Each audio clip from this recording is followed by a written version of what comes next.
Hi, I'm Natalie Barcinas, and I will be presenting on the Ebola virus. To start with some background information, the Ebola virus, with the species name of Zaire Ebola virus, is a deadly disease that's transmitted from wild animals to humans, and this is what the focus of the presentation will be on. But aside from the Ebola virus disease, there are 5 others that fall under the genus name Ebola virus, which are the Sudan virus, the Typhorus virus, Bundibugyo virus, the Reston virus, and the Bombali virus. And I found that the Reston virus is the only one that definitely does not affect humans. The Ebola virus was first discovered in 1976, and there were actually 2 outbreaks. The first outbreak was near the Ebola River, which is what gave this virus its name, and the second outbreak was in South Sudan. The outbreaks were caused by the Zaire and Sudan Ebola virus. In total, there were about 11,300 in total deaths, and the most deaths were found in Liberia and Sierra Leone, which are in West Africa. The symptoms of the virus include fever, weakness, stomach pain, headaches, and more. They appear about 8 to 10 days after having contact with the virus, and this relates to the current pandemic, COVID-19, with the symptoms not appearing right away. Some other symptoms for the Ebola virus are red eyes, hiccups, and also it is a rare but very deadly disease. This map shows the spread of the viruses in Africa since 1976. On the map you can see that the Zaire, which is the Ebola virus disease, Bundibugyo and Sudan Ebola viruses are the species with the larger outbreaks in West Africa, the Ebola virus being the most fatal. In the US, there were not many cases, and studies show that there were 11 people who were treated with the Ebola virus during the 2014 to 2016 epidemic, and only 1 did not survive. The main point to take away from this slide is that the virus had the most cases and infections in Africa. This illustration shows the ecology and transmission of the virus. It starts in fruit bats, or just bats in general, that carry the virus. They're the reservoir host. And then the bat can transmit the virus to other animals such as monkeys or apes, or it can just directly go to humans.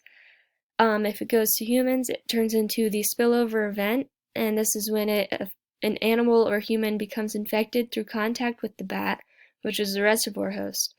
The contact can come from hunting or preparing the animal for food to eat. Then, the human who has the virus is able to spread it to other humans through contact with blood or bodily fluids of sick people, or even ones who have died from the virus. As for survivors, they have to face some effects such as tiredness and aches, and the virus can actually remain in areas of the body that are shielded from the immune system of a survivor. Here's the transmission strategy diagram that was provided. From the previous slide, I mentioned how the bat, with its scientific name Chiroptera, can spread the Ebola virus. It can either be option 1 in blue, where the bat directly infects a human, or it can be option 3 in green, where the bat can infect an animal first, and then that animal can spread it to a human. From there, it would be human-to-human transmission. So basically, the Ebola virus disease would be classified as 1 or 3, direct transmission or indirect. This diagram shows the life cycle of the Ebola virus. It looks pretty complicated, but if you break it down, it's not too bad.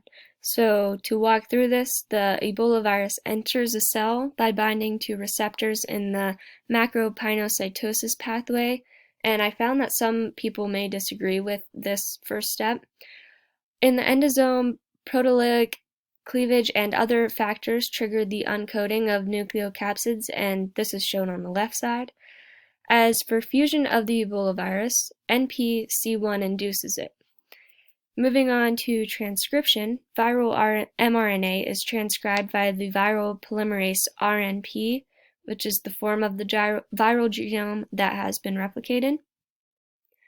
On the right side of the diagram, you can see a section labeled Assembly and Budding. The assembly is started by nucleocapsids that accumulate in the pernicular region, and they are moved to the budding sites in the plasma membrane. The VP40 and the GP play crucial roles in the budding. The people who are most at risk for getting the virus include healthcare workers that care for someone who has it, animal researchers working with bats where the virus comes from, and also it can infect people who attend funerals of someone who had the virus and has direct contact with that person. So we know that the bats are the reservoir hosts, but some studies say that more specifically fruit bats, with the scientific name of Eidolon helvum, are the reservoir hosts for the Ebola virus. This diagram on the right illustrates an easier way to see how it spreads. Bats are successful in spreading the virus because of their ability to bite other animals and humans, and also they have sustained flight, which makes it easier for them to reach other animals. To add on, additionally, they are ectoparasites, meaning they remain outside of the host. On a website I found, it said that bats carry more human pathogens than any other animal because they live close together, which gives them more opportunities to spread the pathogens to other bats. As for effects of the virus, it can cause pain in the chest and abdomen, chills, fever, and sweating, as well as GI issues such as diarrhea, vomiting, coughing up blood, and there are many other effects, but those are a few examples. For treatments, there are some that can be useful to help treat the virus, including providing fluids through infusion into veins, oxygen therapy, and other medications that can control blood pressure, fever, pain, and diarrhea. There is not an antiviral drug that can be used to treat the Ebola virus in humans. For the cutting-edge research, I found an article that's titled Ebola RNA Persistence in Semen of Ebola Virus Disease Survivors Final Report. For some background information, researchers found that the Ebola virus has been detected in men's semen after recovering from the Ebola virus disease. In this study, 220 male survivors participated in 2 separate phases. In phase 1, there were 100 men, and in phase 2, there were 120. The target sequences NP and VP40 were used in phase 1, and NP and GP were used in phase 2. As said before, this virus is spread through bodily fluid like blood, so this article is important because it supports the fact that the virus can be transmitted sexually with the Ebola RNA, which is found in the semen of men. This graph represents the results on RT-PCR, or reverse transcriptase polymerase chain reaction, in the semen specimens. In the graph, men who were discharged from an Ebola treatment unit, or ETU, 0 to 3 months afterwards were all concluded to have the Ebola virus RNA detected in the semen. Then, for the men in the 4 to 6 month discharge section, 26 tested positive for having the Ebola virus RNA in their semen and 12 did not.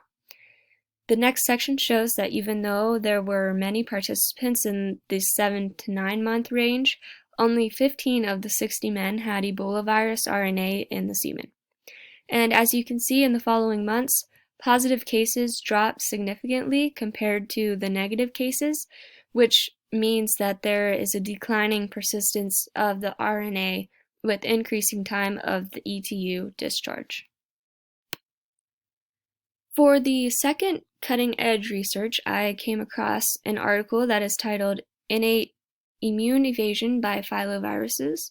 With the Ebola virus, IFN, or interferons, serve as critical innate immune responses towards the virus infection, as said in the article.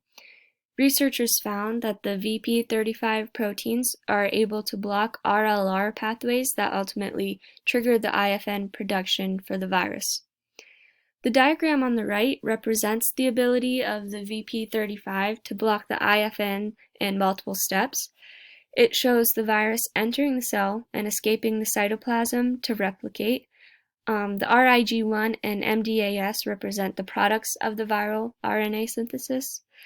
These activate kinases that move to the nucleus and contribute to IFN gene expression.